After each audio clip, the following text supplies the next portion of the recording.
Hello guys, कैसे हैं आप लोग। आपका स्वागत है हमारे इस खास वीडियो में। सो गाइस, अगर हम बात करते हैं हमारे देश में नेशनलाइज्ड बैंक, मतलब ऐसे बैंक जो पहले प्राइवेट थे बाद में गवर्नमेंट बने, जिन्हें बेटा आप लोग क्या बोलते हैं, आईबीपीएस पीओ वाले बैंक। तो उनका प्री एग्जाम हो चुका है, अब मेंस एग्जाम बाकी है। तो प्री एग्जाम हो चुका है, मेंस बाकी है। तो मेंस एग्जाम में आपके लिए आएगी जीए। और दोस्तों, अगर हम पीओ की बात कर ही रहे हैं तो बेटा पीओ में जो जीए हमारी आएगी वो आएगी 40 क्वेश्चन 40 मार्क्स की। ठीक। और ये 40 मार्क्स दोस्तों काफी ज्यादा होते हैं एग्जाम में सिलेक्शन के लिए, है ना। जीए की हम बात कर रहे हैं तो गाइज हमारी स्ट्रेटेजी क्या होनी चाहिए इस साल एग्जाम में, और हम कैसे हम मैक्सिमम नंबर गेन कर सकते हैं इस टाइम में, हम उसकी बात करें। दोस्तों, जब से मैंने देखा है, जब से एग्जाम प्री और मेंस में डिवाइड हुआ है, तो हमारे जो बच्चे होते हैं उनका फोकस ज्यादा प्री पर होता है। ठीक। और फिर दोस्तों जब वो मेंस में आते हैं तो वो जीए पढ़ते हैं। ऐसे बहुत सारे बच्चे हैं, और ये वो बच्चे होते हैं जो थोड़े नए बच्चे होते हैं। जो पुराने चावल हो जाते हैं उन्हें पता होता है कि मतलब जीए का इंपॉर्टेंस क्या है, तो वो प्री के साथ साथ जीए पढ़ते रहते हैं। और जो बच्चे हैं, मतलब जो बच्चे अभी स्टार्टिंग कर रहे हैं, अभी ठीक से नहीं पता, तो वो ऐसे ही पढ़ते हैं। तो गाइस फर्क नहीं पड़ता कि आपने स्टार्टिंग से पढ़ा है या आपने फॉर एग्जाम्पल अब आप पढ़ोगे। ये जो टाइम है वो सबसे इंपॉर्टेंट। इस गैप में दोस्तों आप जीए अच्छे से पढ़कर अच्छे मार्क्स ला सकते हैं। सो गाइस, कैसे हमें स्ट्रेटजी बनानी चाहिए, तो उस पर आज हम वीडियो करेंगे। हमें कितना जीए पढ़ना है, हमें कौन से सेक्शन पे मेहनत करनी चाहिए, एग्जाम में क्वेश्चंस में कितने मार्क्स हम ला सकते हैं, हमारे सोर्सेस क्या होने चाहिए, वो सारी बात इस वीडियो में हम करेंगे।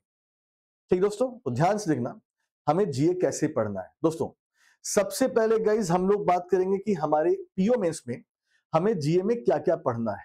ठीक। देखो दोस्तों, वैसे तो बेटा आपकी जीए की बात करें बेटा, तो वैसे तो आपका जीए जो है वो दोस्तों 3 सेक्शन में डिवाइड होता है मोटा मोटा। जिसमें गाइस पहला सेक्शन हमारा होता है करंट अफेयर्स का। करंट अफेयर्स का पहला सेक्शन हमारा होता है करंट अफेयर्स का। ठीक। दूसरा सेक्शन हमारा होता है बैंकिंग एंड फाइनेंशियल अवेयरनेस का। बैंकिंग एंड फाइनेंशियल अवेयरनेस का, फाइनेंशियल अवेयरनेस का दोस्तों। ठीक है। और तीसरा सेक्शन बेटा हमारा होता है स्टैटिक जीए का। स्टैटिक जीए का यानी गाइस यहां पर सबसे बड़ा डाउट ये है कि भाई हमें क्वांट भी पढ़ना है मेंस के लिए, रीजनिंग पढ़नी है, इंग्लिश पढ़ना है। अब जीए में हमें भाई 3 चीजें पढ़नी है। तो क्या तीनों चीजों हम पढ़ें या हम किस पर टाइम फोकस ज्यादा करें दोस्तों? तो देखो पहले समझो, अगर गाइस हम पिछले 2 साल एग्जाम को देखें, अगर हम पिछले साल 2 साल एग्जाम की स्ट्रेटजी को देखें दोस्तों, तो बेटा आप समझ लो कि बेटा 40 क्वेश्चन में कम से कम बेटा, कम से कम 35 क्वेश्चन बेटा यहां से। ठीक। तो मैक्सिमम दोस्तों जो क्वेश्चन है वो करंट अफेयर से आ रहा है। बैंकिंग से मान लो गाइस 2-3 क्वेश्चन आ सकते हैं, और वही गाइस 1-2 क्वेश्चन मान लो स्ट्रेटेजिक जी से आपका आ सकता है। ठीक। तो गाइस कहने का मतलब ये हो गया आपका कि current affairs major role play करेगा इस बार के एग्जाम में। तो क्या बैंकिंग नहीं पढ़नी है या बैंकिंग नहीं आएगी? दोस्तों, बैंकिंग आती है, लेकिन उसके आने का तरीका थोड़ा सा अलग हो जाता है। कैसे, मैं आपको बताऊंगा। तो बेटा पहले तो मैं आपसे ये बोल रहा हूं कि आप एक काम कर सकते हो, अपना मेन फोकस रखो आप करंट अफेयर्स पर। ठीक।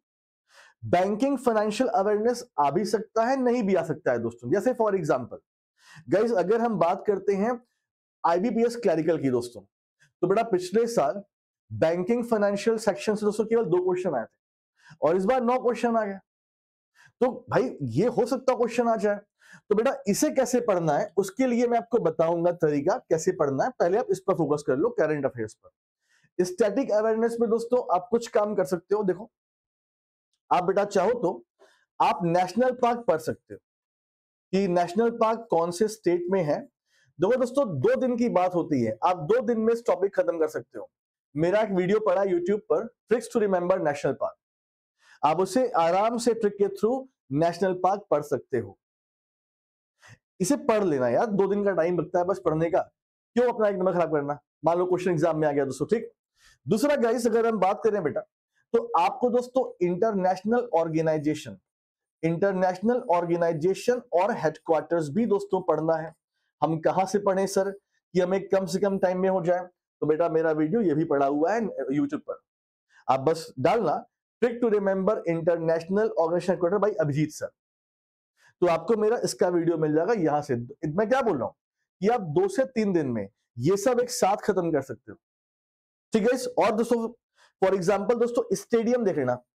दोस्तों स्टेडियम की बेटा बात करें तो स्टेडियम में मेनली करंट अफेयर्स, जैसे दोस्तों T20 महिला वर्ल्ड कप अभी खत्म हुआ, न्यूजीलैंड ने हरा दी साउथ अफ्रीका को, तो इसका फाइनल मैच कहां पर हुआ था। T20 वर्ल्ड कप मेल की बात करें, इंडिया जीती बेटा, तो ये फाइनल मैच कहां पर हुआ था। अभी आपका ये ओलंपिक दोस्तों हुआ, इसके ओपनिंग या क्लोजिंग सेरेमनी किस स्टेडियम में हुआ।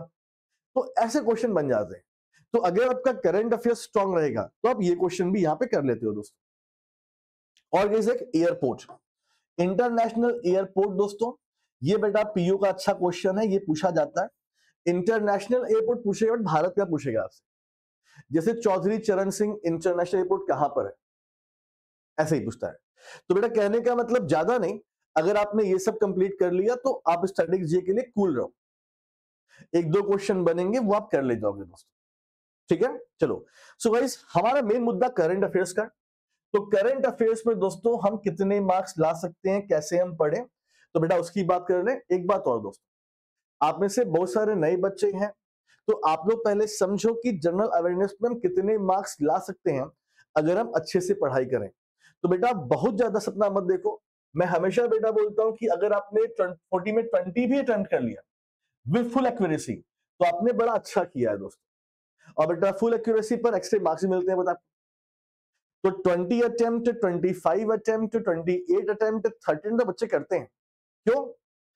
आप जान लो एक बार, इस साल जितने भी एग्जाम आप देने वाले हो सबसे इजी पेपर आएगा आपका इसी एग्जाम का, मैं कह रहा हूं आपसे। और मैं ऐसे नहीं कह रहा हूं, मैं पिछले 3 सालों से पेपर को रिसर्च करके आपसे बोल रहा हूं ये बात। तो बेटा क्वेश्चन डायरेक्ट आएंगे एकदम, स्टेटमेंट वाइज आ सकते हैं, 2-3 ही आएंगे दोस्तों। तो बेटा कहने का मतलब यहां पर आप मैक्सिमम अटेम्प्ट कर सकते हैं अगर आपने ठीक ठाक से फोकस किया अपने आप को और समय रहते आपने तैयारी कर ली, ठीक। चलिए तो ये तो मैंने आपको समझाई दिया क्या पढ़ना है इसमें। अब दोस्तों आते हैं करंट अफेयर्स पे आते हैं, ठीक है। देखिए दोस्तों, तो हमें करंट अफेयर्स कितना पढ़ना चाहिए पहले उसकी बात दोस्तों कर लें। जो सबसे बड़ा डाउट आप लोग को हमारा रहता है करंट अफेयर्स के बारे में दोस्तों, देखो गाइस अगर ग्रामीण बैंक का पेपर होता तो मैं आपसे बोलता कि 6 मंथ का पढ़ लो। अगर आप स्टेट बैंक ऑफ इंडिया की बात करेंगे पीओ क्लरिकल, मैं आपसे 6 मंथ ही बोलूंगा। बट दोस्तों अगर आप मुझसे पूछेंगे आईबीपीएस पीओ मेंस, तो बेटा मैं बोलूंगा इसमें 4 मंथ भी आपका इनफ होगा, 4 मंथ भी दोस्तों आपका इनफ होगा। तो अगर आप बेटा 4 मंथ भी पढ़ लेंगे इनफ अच्छे से तो आपका वो इनफ हो जाएगा। बस एक काम करना, बजट भी पढ़ लेना भाई लोग, बजट इसमें आएगा क्वेश्चन, ठीक है। चलो इसकी बात बाद में करेंगे, पहले हम बात करते हैं 4 मंथ की, ठीक है। सो गाइस देखो, आपका बेटा जो एग्जाम है मान लो बेटा वो 30 नवंबर को है, तो 30 नवंबर को बेटा हमारा एग्जाम है, ठीक है।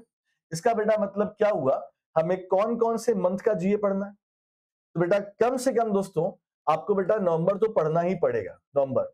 और बेटा कम से कम आप 1 नवंबर से लेकर दोस्तों 20 नवंबर तक पढ़िएगा। ये आपका आरआरबी नहीं है दोस्तों, ये आईबीपीएस पीओ है, इसमें क्वेश्चन लेटेस्ट आते हैं एकदम। तो नवंबर हमको पढ़ना पड़ेगा, तो 1 से लेके 20 नवंबर तक हम पढ़ सकते हैं। उसके बाद दोस्तों अक्टूबर मंथ तो पूरा हमको पढ़ना ही, पूरा पूरा। सितंबर मंथ दोस्तों पूरा पढ़ना बेटा हमको। अगस्त मंथ पूरा पढ़ना है हमको। अब सुनो मेरी बात ध्यान से, अक्टूबर सितंबर अगस्त मैं आपसे बोल रहा हूं, और ये नवंबर दोस्तों।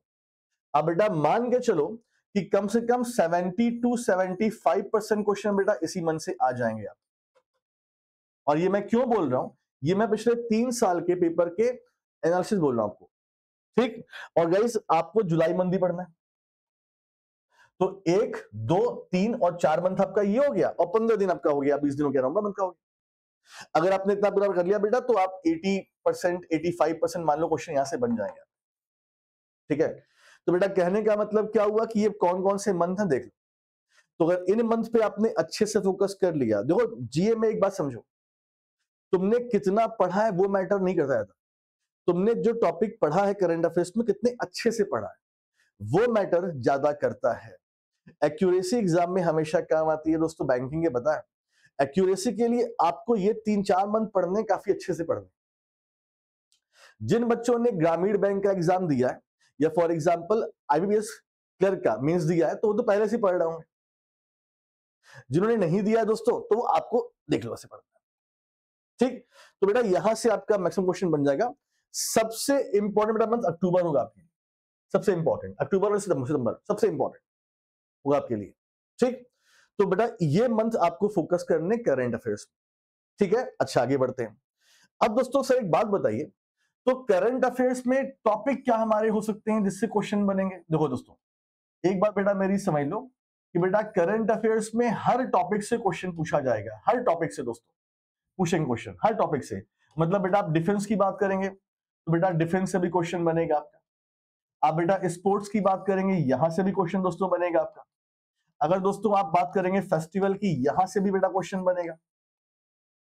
ठीक, अगर बेटा आप एग्रीमेंट एमओयूज की बात करेंगे बेटा, यहां से भी क्वेश्चन बनेगा आपका। अगर आप अवार्ड एंड ऑनर की बात करेंगे, अवार्ड्स एंड विनर, यहां से भी क्वेश्चन दोस्तों बनेगा। मतलब बेटा क्वेश्चन तो हर सेक्शन से बनेगा आपका, लेकिन इन सब सेक्शन से क्वेश्चन एक नंबर का पूछेंगे मैक्सिमम। आपका बेटा मेन सेक्शन कौन सा है? तो बेटा मेन सेक्शन आपका है banking and financial current affairs. Banking financial current affairs दोस्तों कम से कम 10 क्वेश्चन, कम से कम 10 क्वेश्चन यहां से आएंगे आपके एग्जाम में, आप देख लीजिएगा। कम से कम 10 क्वेश्चन, और अगर ज्यादा होगा तो ज्यादा भी आ सकते हैं। पिछली बार 15 क्वेश्चन यहां से बने थे। ये इतना इंपॉर्टेंट सेक्शन आपका होता है दोस्तों। तो अगर इस सेक्शन पे आपने बहुत अच्छे से मेहनत कर लिया यार, तो मैं बोल रहा हूं एटलीस्ट 10 नंबर तो कोई यहीं से मिल जाए, मिलना ही मिलना है दोस्तों।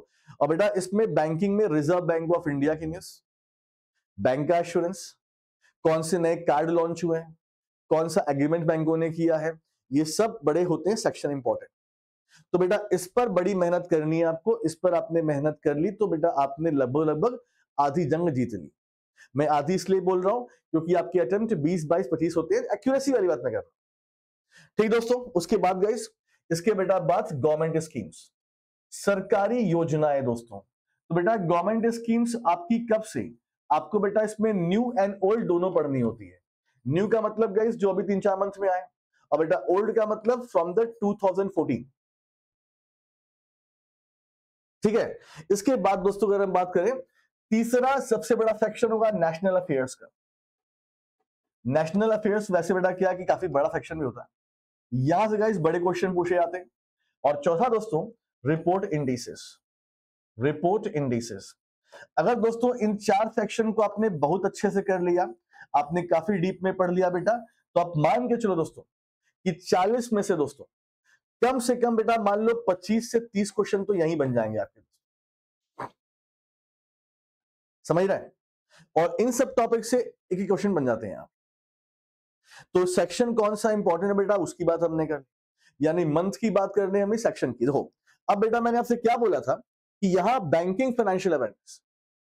तो गाइस अगर आपने दोस्तों इस टॉपिक को अच्छे से पढ़ लिया, इस टॉपिक को अगर बेटा अच्छे से पढ़ लिया, जैसे गाइस मान लीजिए आप मुझसे पढ़ते हैं, so guys banking financial news में जो स्टैटिक बैंकिंग है वो मैं यहां पर एक्सप्लेन वैसे भी कर देता हूं। अगर आपने इसे अच्छे से पढ़ लिया तो मुझे लगता नहीं है बेटा कि आपको इसको अलग से पढ़ना होगा। अलग से पढ़ना होगा दोस्तों तो एग्जाम के 2-3 दिन पहले अगर आप कहेंगे तो मैं क्लास ले लूंगा एमसीक्यूज की, क्वेश्चन वहीं से बनेंगे बस। तो ये हम कर लेंगे, इस पर टेंशन ज्यादा नहीं है हमें। तो टेंशन हमारी करंट अफेयर्स की दोस्तों है, ठीक है। अच्छा अब गाइस आगे बढ़ते हैं। सो गाइस हम लोग कहां से पढ़े, मतलब ये जो है इसे हम कैसे पढ़े, अब कैसे पढ़े उसकी बात कर लेते हैं, ठीक है। देखिए दोस्तों आपका एग्जाम 30 नवंबर को है ना, 30 नवंबर को है। यानी गाइस अभी क्या चल रहा है बेटा, आज डेट क्या है दोस्तों, आज है 24 अक्टूबर है दोस्तों, आज 24 अक्टूबर है, ठीक है। तो मेरे हिसाब से आपने मेंस के लिए जीए पढ़ना शुरू कर दिया होगा। हालांकि मुझे पता है कि तक रिजल्ट नहीं आता, हमारा मैक्सिमम अंदर से निकलता नहीं, अभी रिजल्ट भी नहीं आया है। तो ऐसे बहुत सारे बच्चे हैं जो रिजल्ट का वेट करेंगे, और ऐसे बहुत सारे बच्चे जो पढ़ना शुरू कर देंगे। मैं तो बोलूंगा यार पढ़ना शुरू कर दो, रिजल्ट का वेट मत करो, क्योंकि दोस्तों वैकेंसीज के हिसाब से मत जाओ बेटा, वैकेंसीज बढ़ती रहती हैं, बहुत टाइम तक बढ़ती रहती हैं। ऐसे बहुत सारे बच्चे जो मुझे कमेंट करते हैं सर मेरा सिलेक्शन हो गया, रिजर्व लिस्ट में हो गया मेरा सिलेक्शन। तो वैकेंसीज बढ़ती रहती हैं, पिछले 2 साल से यही हो रहा है। बच्चों ने फॉर्म भरे, बच्चों को एक्सपेक्टेशन नहीं था एग्जाम निकल जाएगा, निकल गया एग्जाम। अब मालूम चला बस 10 दिन बचा हुआ है, 15 दिन बचा हुआ है, कैसे पढ़ेंगे? तो मेरे हिसाब से पढ़ना शुरू कर देना चाहिए दोस्तों। चलो एक काम करते हैं, 24 अक्टूबर है गाइस, तो बेटा आप दिन जोड़ लो कितना दिन बचा हुआ है आपके पास। फॉर एग्जाम्पल दोस्तों मान लो अगर आप 1 नवंबर से सीरियसली शुरू करते हैं, 1 नवंबर से आप सोच रहे हैं कि यार अभी त्योहार व्यवहार है, हम 1 नवंबर शुरू करते हैं, ठीक है? अच्छा, तो बेटा अगर 30 दिन है ना, तो बेटा अपने डे को डिवाइड करो। देखो एक साथ तुम कुछ नहीं कर पाओ, अपने दिन को तुम डिवाइड कर लो। जैसे तुम डिवाइड कर लो कि यार अक्टूबर मंथ हमको बड़े अच्छे से पढ़ना है, तो हम 4 दिन में इसे खत्म कर लेंगे, 4 दिन में इसे हम खत्म कर सकते हैं। सितंबर मंथ हमको बड़े अच्छे से पढ़ना है, तो हम इसको भी 4 दिन में खत्म कर लेंगे। अगर दोस्तों आप मुझसे पूछोगे तो मेरे लिए 3 दिन इनफ है। मैं एक आइडियल बच्चों के लिए 4 दिन मांग रहा हूं। अगर मान लीजिए आपको और डीप में पढ़ना है, 5 दिन भी कर सकते हो अपने हिसाब से दोस्तों, आप कर सकते हो। अक्टूबर, सितंबर, उसके बाद दोस्तों अगस्त हो गया हमारा। 4 दिन या 5 दिन देख लो अपना कैसे करना है दोस्तों। और फिर बेटा नवंबर मंथ तो आप पढ़ ही रहो दोस्तों। भाई डेली क्लास में अगर आप हो, डेली क्लास में आने का फायदा क्या होता है? ड्यूरिंग द एग्जाम टाइम अगर आप डेली क्लास में आते हो तो डेली क्लास को लो इस तरह से कि भाई ये हमारा एग्जाम का है और हमें ठीक से पढ़ना है, तो वहां से भी डेली बेसिस पर आप रिवाइज करके अपना नॉर्मल सही कर सकते हो दोस्तों। तो बेटा कहने का मतलब कि मान लो हम 5 दिन भी लें, 5, 10, 15, यहाँ 3 दिन ले रहे हैं क्योंकि 15 दिन हमें बस 20 तक पढ़ना है। तो बेटा 5, 10, 15, 18 दिन में हमारा जी कंप्लीट हमारे हिसाब से, तो टारगेट हमारे हैं दोस्तों। बाकी टाइम रिवीजन के लिए। तो बेटा जीए पढ़ने का सही तरीका यही होता है कि पहले आप एक मंथ पे फोकस करें, आप उस मंथ को कंप्लीट करें, फिर दूसरे मंथ पर जाएं। हम लोग कैसे पढ़ते हैं? हम किसी साइट पर गए, हमने क्वेश्चन आना शुरू कर दिया, ऐसे नहीं होती पढ़ाई। तो आपको कुछ डे डिवाइड करना चाहिए मंथ वाइज और उस डे में दोस्तों उसे ध्यान देना चाहिए। तो अब क्वेश्चन ये बनता है सर कैसे पढ़ें? आप बेटा मंथली पीडीएफ से पढ़ो, आप मंथली पीडीएफ से पढ़ो। मंथली पीडीएफ से अच्छा कुछ भी नहीं। आप मंथली पीडीएफ से पढ़िए और बेटा मंथली पीडीएफ से इसे आप खत्म करते जाइए दोस्तों, ठीक? अगर आप मुझसे पूछेंगे सर आपका हम कौन सा कंटेंट फॉलो करें, देखो दोस्तों अब बेटा हमारा कौन सा कंटेंट आता है। अगर बेटा आप मंथली पीडीएफ की बेटा बात करते हैं तो मंथली पीडीएफ के नाम से हमारा बेटा जो आता है वो आता है यूनिकॉर्न मैगजीन, और ये दोस्तों हमारे टेलीग्राम चैनल पे फ्री ऑफ कॉस्ट आपको मिल जाता है। यूनिकॉर्न पीडीएफ दोस्तों मैं आपको दिखा भी देता हूं यहां पर, जैसे गाइस आप देखो यहां पे दोस्तों, ये मान लो हमारा पाथ फाइंडर टेलीग्राम चैनल दोस्तों है, ये हमारा पेड चैनल है, मेरा खुद का अपना बैच है पाथ फाइंडर। तो गाइस उसमें अगर हम देखें जैसे मान लीजिए तो यूनिकॉर्न ना देखो ये, तो बेटा हिंदी इंग्लिश दोनों में है। तो बेटा ये हमारा यूनिकॉर्न पीडीएफ है मंथली और काफी अच्छा पीडीएफ है। गाइस इसमें हमने टॉपिक वाइज पूरा पढ़ाया हुआ है। जैसे देखो मैंने क्या बोला कि टॉपिक वाइज पढ़ने से अच्छा क्या होता है, जैसे ranking report indices, appointment, banking financial economy, agreement MOU, national news. तो बेटा आप क्या कर सकते हो, आप इस टॉपिक पर जाकर अच्छे से पढ़ाई कर सकते हो। तो हमने इसीलिए से टॉपिक वाइज बनाया हुआ है दोस्तों। बेटा ये मंथली पीडीएफ हमारा है, तो मंथली पीडीएफ से आप पढ़ाई कर सकते हो, ठीक? अगर दोस्तों आपके पास मान लो इतना समय नहीं मंथली पीडीएफ का दोस्तों, हाँ, तो बेटा हमारा और भी है। जैसे फॉर एग्जांपल दोस्तों एक बेटा हमारी आती है जीत मैगजीन आती है दोस्तों। जीत मैगजीन ये हमारा एमसीक्यू बेस पर है, मतलब इसमें प्रॉपर हमने मंथ को मतलब एमसीक्यूज में दिखाया दोस्तों। और बेटा इसमें कम से कम 1000 क्वेश्चंस होते हैं और कलरफुल काफी अच्छे होते हैं। तो आप एमसीक्यू से भी कर सकते हो क्योंकि हमने हर पॉइंट पे क्वेश्चन बनाया हुआ है। तो बेटा इससे भी, ये मंथली एमसीक्यूज मैगजीन है। अगर आप मुझसे पूछोगे ईमानदारी से, मैं तो यूनिकॉर्न बोलूंगा पढ़ने, बट एमसीक्यू से भी आप पढ़ाई कर सकते हैं अपनी। ये जीत मैगजीन दोस्तों हमारी, ये सब हमारे टेलीग्राम पे दोस्तों अवेलेबल रहता है, तो आप इनसे पढ़ाई कर सकते हो, ठीक है? सो गाइज आई होप कि हमने जो आपको समझाया इस वीडियो में दोस्तों, तो उस ये आपको क्लियर आपको हो गया होगा कैसे आपको पढ़ाई करनी। समय आपके पास अभी काफी है, अपने डेज डिवाइड कीजिए और सीरियसली लग जाइए। 40 नंबर काफी होते हैं दोस्तों, और जीए हमेशा से गेम चेंजर रहा है मेरे हिसाब से। क्यों? क्योंकि क्वांट में, रीजनिंग में बच्चे बराबर ही मेहनत करते हैं। इंग्लिश का आप शॉर्ट नहीं होते हो कि पता नहीं सही गलत है। अगर आपने जीए बेटा पढ़ लिया तो आप कंपटीशन में आगे ऐसे ही निकल जाते। लाइफ आपकी है, इसकी वैल्यू कीजिए। पढ़े बिना कोई काम होगा नहीं दोस्तों, पढ़ना शुरू कीजिए। हम मिलते हैं आपको फिर दोस्तों नेक्स्ट वीडियो में। कोई डाउट आपका है तो आप मुझसे पूछ सकते हो कमेंट में भी, जो मैंने यहाँ कवर नहीं किया हो हम उससे भी कर लेंगे आपसे, ठीक है। थैंक यू सो मच, अपना ख्याल रखिए और खूब अच्छे से पढ़ाई कीजिए। Thank you so much, all the best.